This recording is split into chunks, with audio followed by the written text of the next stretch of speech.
প্রশ্ন? আমার ওই একটু কাজ আছে, ছোট একটা ফোনেই আমি এখানে সেরে ফেলছি।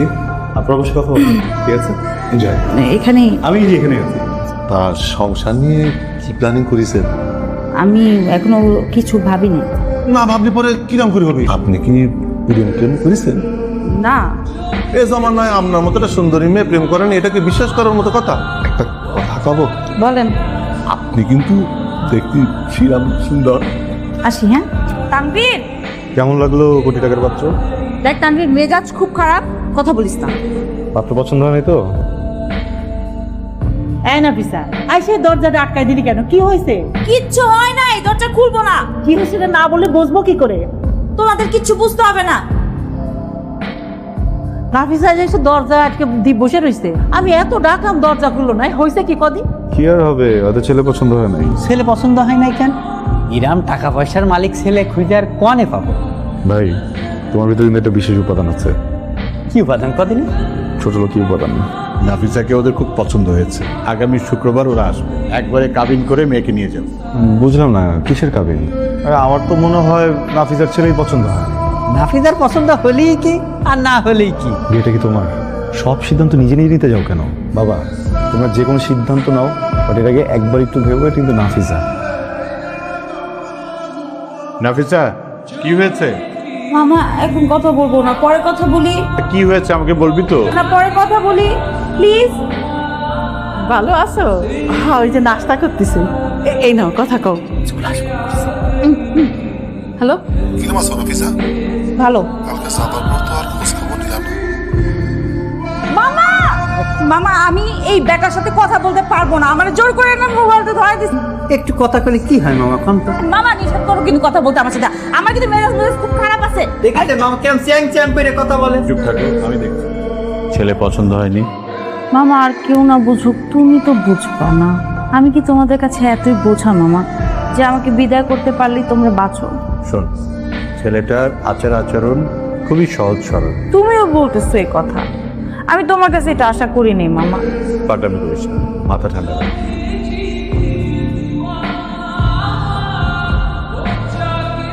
আচ্ছা, জলদি জলদি চলে আসলাম, বুঝছিস? আমার তো সব এই বাসের ভিতরে কি হচ্ছে বলো তো? যেন আবহাওয়া পরিবর্তন। তুই একটু শক্ত হলি পারে, নাফিজা এরম করতে পারতো না। মেয়ের মতের বিরুদ্ধে যাওয়া যাবে না, নাফিসাকে বোঝাতে হবে। বাবা, বিষয়টা কিন্তু ভালো খারাপের না।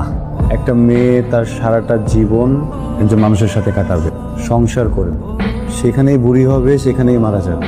এখানে তো আবেগ জড়িত, তাই না? মন জড়িত। নাফিসা তোমার মেয়ে না? আমরা কেউ তো খারাপ চাবো না, তাই না? ভালো চাইতে গিয়ে তো চাপাই দিতে পারি না। এই জিনিসটা কেন বুঝতেছে না? আরে এত সময় আমার হাতে নেই, 6 দিন হলো ঢাকায় আসছি। 6 দিন তুমি ঢাকায় এই অস্থিরতা নিতে পারছো না। তোমার বোন ওখানে বছরের পর বছর থাকবে। যদি কোনো উল্টাপাল্টা কিছু হয়, সারা জীবনের কষ্ট, এটাকে সামাল দিবে। এমন ভালো ছেলে যদি হাত ছাড়া হয়ে যায়। তোমার মেয়ে তো গাঙের জলে ভেসে আসছে। আব্বা, নাফিজা তোমাকে অনেক বিশ্বাস করে।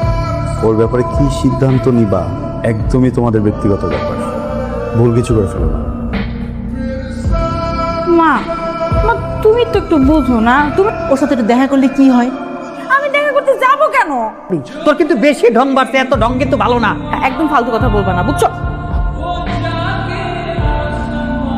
তানভীর, তুই কি বের হবি, হ্যাঁ নাকি না? আসতে পারবি কি না বল। আমি 15 নাম্বার এই নার্সারির দিকে আসি। কি করবো বলতো? ভাবছিলাম মামা আর তুই মিলে অন্তত কিছু একটা করবি। আচ্ছা, আমি বের হওয়ার পর কি হচ্ছে? সামনে শুক্রবারে বিয়ের ডেট ফাইনাল হয়েছে। ওই ব্যাটারি তো আমার পছন্দই না। হ্যাঁ বাবা, বলো। তুই একটু তাড়াতাড়ি বাসায় আসতে পারবি? কেন? নাফিসা রাগ করে বাসা থেকে বের হয়ে গেছে। আচ্ছা, আমি কল দিয়ে দেখতেছি। হ্যাঁ, তুই একটু দেখতো। হ্যাঁ, আমি কিন্তু যাবো না বাসায়, হ্যাঁ? আমার বলিস না বাসায় যাওয়ার কথা। চুপচাপ বাসায় যাই, আমি দেখতেছি। কিন্তু মায়েরা ফিরলাম, বাসায় যাবো না। যেদিকে দু চোখ জ্যাম ফেলে যাবো। বোঝার চেষ্টা কর। হ্যাঁ, জ্ঞান দিল, হ্যাঁ? এখন জ্ঞান শুনতে ইচ্ছা করছে না।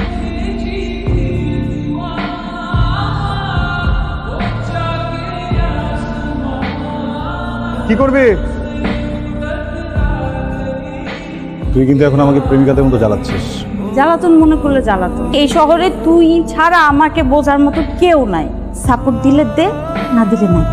আমাকে ভরসা করবি, বিশ্বাস করবি, আমার সাথে বাসায় যাবি। আমি সবকিছু দেখবো। চল। তোর চোখ বলতেছে রাজি হয়েছিস। এই কি করতেছ তুমি? সরো। তুই কি আমাকে মারে হারাবি নাকি? হ্যাঁ, দেখো এই পরিমাণ অত্যাচার করছো, মেয়েটা বাড়ি ছেড়ে চলে যাচ্ছে, ওদের বাড়িতেই ফিরবে না। আমাকে ভরসা করে ওখানে আসছে, কেউ কোনো সিন ক্রিয়েট করবে না। কত নিচে নামবা? আমরা কি কেউ ওর খারাপ চাই? কি চাও ওটা দেখা যায়, আমরা অন্ধ না। বাবা হোয়াট ইজ দিস? কি বলবো তোমাকে?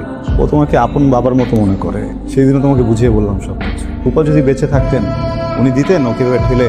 হ্যাঁ, কেন করতেছে এসব? একটা ব্যাপার ভুলে যাচ্ছ, বিয়ে সারা জীবনের বিষয়। ছি।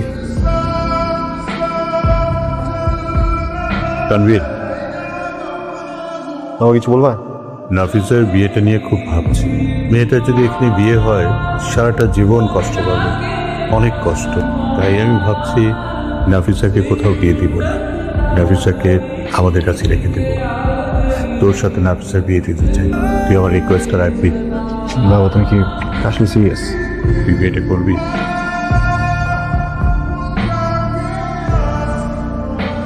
তুমি কি এখানে বসে থাকবা? বসতে পারবে? কথা বলতাম। বলো। আমি না তোর চোখের দিকে তাকাতে পারছি না, লজ্জা হচ্ছে। আমারও। একটা সত্য কথা বলবো? বলো। আমি তোকে ভালোবাসি না, কখনো বাসিও নি, কিন্তু আমি তোর সাথে অনেক কমফোর্টেবল। আমি জানি তুইও আমার সাথে কমফোর্টেবল। আমাদের আন্ডারস্ট্যান্ডিং অনেক ভালো। বিয়ের করে দরকার হয় কি কমফোর্টেবল কিনা, আন্ডারস্ট্যান্ডিং কিনা, তো আমাদের আছে। আমি খুব সুন্দর করে আমাদের সংসারটা গোছাবো, আস্তে ধীরে তোকে ভালোবাসবো। তুই চেষ্টা করবি তো?